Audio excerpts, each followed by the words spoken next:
Hello! Today we are going to make chicken adobo. Our ingredients are chicken, bay leaves and paminta, soy sauce, vinegar, garlic, water, oil, chicken cube, and sugar. Our procedure is to mix all ingredients together in a pan.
Now we are going to turn on the stove.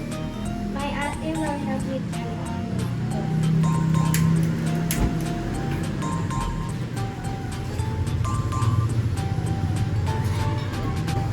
Let's mix and cover it with 10 to 20 minutes.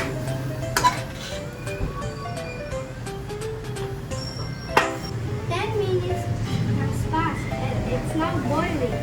If you want less sauce, we can boil it for 10 minutes more. Now it's done. Now we are going to transfer it in a bowl. This is the final product and we are ready to eat.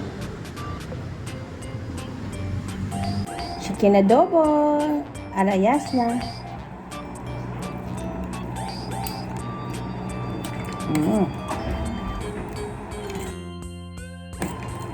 Yummy!